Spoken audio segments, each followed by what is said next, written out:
It's been a long time. Stop. It's been a long time. Come on. Yeah. Hey, yo, it's my life, my time, my rights, my rhymes, my grind, my struggle, hustle, sweat in my blood too. A predator smells fear, I smell a lot. My competitors fled scared, cause they smelled I was hot. I want it all. Excess, the sex, much success, stress up. I want it all, no less. So come on.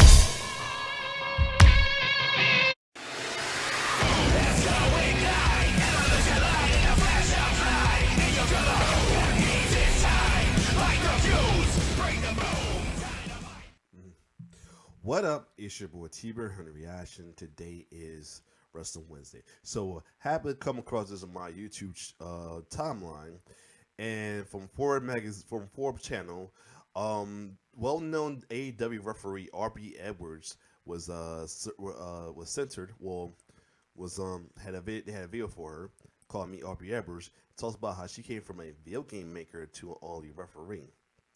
And that's gonna be interesting. Though. Most even know that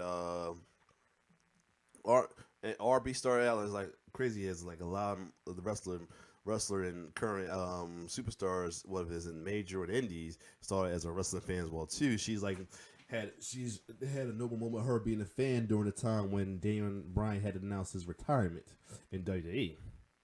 So yeah, she was there at that moment. So we're gonna check out this interesting story from Forbes about Aubrey Edwards, and she's been doing a hell of a good job as a referee as well, a female referee too, and leaving along the line others, including our Aja Smith. I'm not sure what her new name is.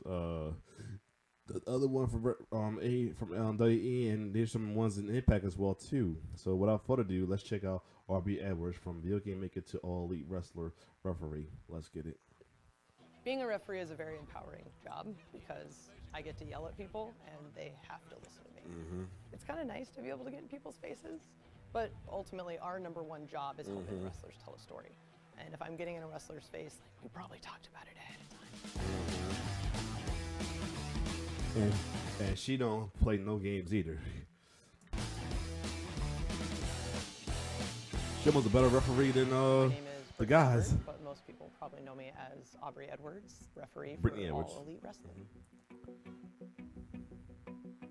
I grew up in Northern California.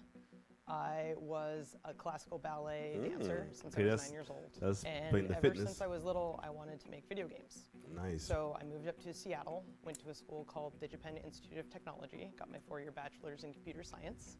My biggest claim to fame is I was a project lead on Scribblenauts, which was on Nintendo DS. We were a Wii launch title. I worked on that game for about 6.5 years. Various different iterations of it. Most people end up watching wrestling as a kid, and that's not something I did. My dad said it was stupid and that it's fake and you shouldn't watch it. But I first watched wrestling, WrestleMania 27. A couple friends of mine had a party, and I literally have no idea what's going on. I'm like, this is okay, I guess. And that was the moment that got my husband back into it. He was a fan when he was younger, so he started watching it, and one day I come home from work and he says, hey, you gotta watch this thing that happened. And it was June, about 10 years ago, where CM Punk does his famous pipe bomb promo. And from that moment, it's crazy. A lot of people said that, even Kicking It Raw said that's what brought him back to WWE Restoration Wrestling, because he started watching for a while and said this right here brought him back to WWE. It was crazy. And I think part of that is because I had been a ballet dancer for so long, I immediately saw the performance aspect of it. Wrestling is really the only form of entertainment that has the relationship with the audience it does. The crowd is interacting, the crowd is booing the bad guys and cheering the good guys, and performers have the opportunity to respond to that. As they should. You know, it seems like it's been the opposite for a good minute, though, which is kind of confusing, especially this past NXT episode we'll talk about another time. And that doesn't happen anywhere else. So it was absolutely not to mention the situation with Cody Rhodes. I was been working on games professionally for near 10 years. Wow. And I was looking at retiring from ballet. My body was destroyed for mental health reasons. I just needed to step away. And after leaving that, I got super depressed because performing, turns out, was a very big form of how I coped with a lot of emotion. Okay. So I needed something new. And someone came to me and said, hey, we have this indie wrestling show that I was a fan of and I attended every week. We think you should be a referee. And I said, why would I want to do that? That sounds so silly. Like, all they do is yell at people, whatever.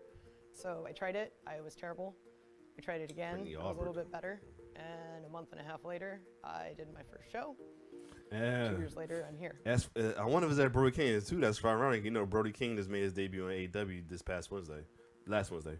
A professional wrestling referee is a very unique role in that a lot of people think we're just someone who officiates and enforces rules, when in actuality we have what seems like 12 jobs in a given moment. Wow. Yes, we're enforcing rules, but the rules are there to service the story. We're also in charge of helping the production of a television show. I figured that. We're live on TV for 2 hours. We got to be off the air at 9:59, and part of that is me communicating where we are in the show based on the times I'm getting from the back of my earpiece to the wrestlers so they can adjust accordingly and we can stick to the confines of what we're given to tell that story.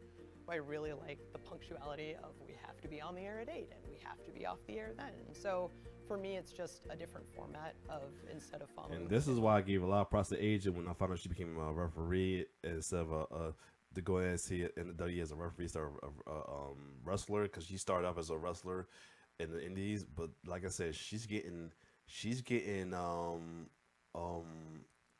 a guaranteed job on her first day. She's like getting a guarantee bigger role in our first day. On a spreadsheet, you're following the schedule based on what Tony tells you. Day of television, I wake up, I hit the gym. I don't think a lot of people understand how in shape you have to be as a referee. Yeah, I definitely. Paige and Brian Danielson I definitely. an hour, but I don't. I think definitely people totally realize that understand, Turner was in there especially the bumps they got to take. Yeah. an hour as well, and that's a lot to ask of a referee because you're reacting constantly to everybody and every movement that's happening. We'll end up hitting the venue pretty early. I get in the makeup chair first because there's a lot of girls that day, and I know I'm on the show, and I just want to get in and get out. I do a lot of just trying to communicate to people backstage as the wrestlers are figuring things out. We're meeting up with them, talking about finishes, talking about specific spots, different camera angles. We're working with the coaches to figure out what are the story elements we want to see. And it's just a lot of throwing a bunch of things at the wall and hoping it all sort of works out. A single day, we're filming a 2-hour episode of live television, but I mean, it's a 12 to 13-hour day for us. So today is the debut of Dynamite on TBS. And one of the things that I'm personally excited about, I even did my nails to match it, is the TBS Championship. So this has been a tournament we've had with the women's division, and I am very honored to be the person that will be reffing that match. Reffing the match itself is not terrifying. It's the act of, okay, I have this belt, I show it to people, now I need to make sure She really got nails upside like down. it. So that's that little panic attack that every ref has. It would still look good upside down.